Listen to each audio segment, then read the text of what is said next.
एक बार की बात है, एक शेरनी ने जंगल में एक बच्चे को जन्म दिया और जन्म देते ही वो उसी जगह पर मर गई। उतने में उधर से कई सारी भेड़ गुजर रही थी। वो शेर का बच्चा जिसने अभी अभी दुनिया में कदम रखा था, वो उन भेड़ों के साथ मिलकर चला गया। अब वो शेर का बच्चा एक भेड़ की तरह पलने लगा और उन भेड़ों के साथ रहकर वो खुद को भी एक भेड़ ही समझने लगा था। उसने कभी मांस नहीं खाया और वो भेड़ों के साथ मिलकर घास खाने लगा था। उसे कुछ आइडिया ही नहीं था कि एक शेर कैसे रहता है और कैसे अपनी जिंदगी गुजारता है, और उसे ये तक नहीं पता था कि वो एक शेर है, क्योंकि उसके चारों तरफ भेड़ ही भेड़ थी और भेड़ों के ही साथ वो पलने लगा था। उसने कभी शेर की तरह नहीं दहाड़ा। फिर समय गुजरता गया और वो शेर का बच्चा एक यंग शेर बन गया। वो भेड़ों के झुंड में अलग ही दिख रहा था, लेकिन भेड़ों के साथ रहकर भेड़ों को उसकी आदत हो गई थी। एक दिन एक बूढ़े शेर ने उन भेड़ों के झुंड पर हमला कर दिया। जब उस बूढ़े शेर ने भेड़ों के झुंड में इस यंग शेर को देखा तो वो हैरान हो गया। उसे अपनी आंखों पर विश्वास नहीं हो रहा था। उसने देखा कि एक यंग शेर भेड़ों के साथ घूम रहा है। उसने पहले कभी ऐसा नहीं देखा था। वो ये भूल गया कि वो वहां पर भेड़ों को पकड़ने आया था। उसने सोचा कि वो उस शेर से बात करेगा और पूछेगा कि ये सब क्या हो रहा है। उस बूढ़े शेर ने भेड़ों के झुंड पर फिर से हमला किया उस शेर को पकड़ने के लिए।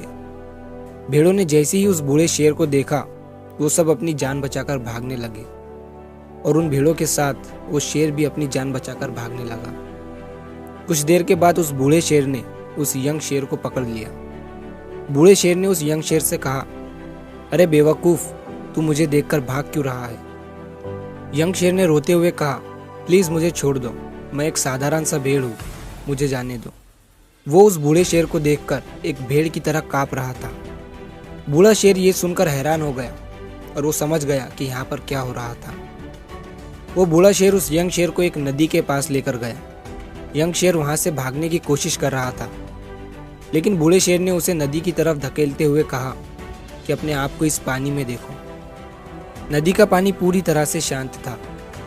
बूढ़े शेर ने यंग शेर से कहा कि अपने फेस को इस नदी में देखो और मेरे फेस को देखो।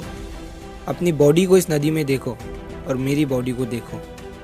उस यंग शेर ने डरते हुए अपना फेस नदी में देखा, और जैसे ही उसने अपना फेस नदी में देखा तो वो हैरान हो गया। उसने देखा कि वो एक भेड़ की तरह नहीं बल्कि एक शेर की तरह दिखता है। वो रियलिटी को समझ गया कि वो एक भेड़ नहीं बल्कि एक शेर है, और एक सेकंड के अंदर ही उसने एक शेर की तरह दहाड़ा। उसकी दहाड़ सुनकर पूरा जंगल कांप गया। उसने अपने आप को पहचान लिया, अपनी पावर्स को पहचान लिया, और तभी उसने अपने आप में एक ऐसी एनर्जी महसूस की जो उसने आज से पहले कभी नहीं की थी। फिर उसने सोचा कि एक भेड़ की तरह जीना रियलिटी नहीं थी, वो सिर्फ एक मेंटली कंसेप्ट था, और अब वो रियलिटी को जान चुका था।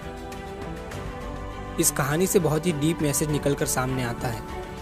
अपने अंदर से उस वीकनेस को निकालो जो आपके अंदर झूठ बोल बोल कर बैठा दी गई है। आप भी एक शेर की तरह हो जो भेड़ों के बीच फंस चुके हो। आपके आसपास जितने भी लोग हैं वो आपको ये फील कराते हैं कि आप अपनी लाइफ में कुछ नहीं कर सकते हो, क्योंकि कहीं ना कहीं आप भी उनके साथ रह रहकर उनकी ही तरह बनने की कोशिश करते हैं। आपको इस भीड़ से अलग खड़े रहना है और अपनी पोटेंशियल, अपनी पावर्स, अपनी एबिलिटी को पहचानना है। और जिस दिन आप अपनी पावर्स, अपनी एबिलिटी को पहचान लोगे उस शेर की तरह, तब आपको दहाड़ने से कोई भी नहीं रोक पाएगा। कोई भी आपको आपकी सक्सेस के राह से भटका नहीं पाएगा।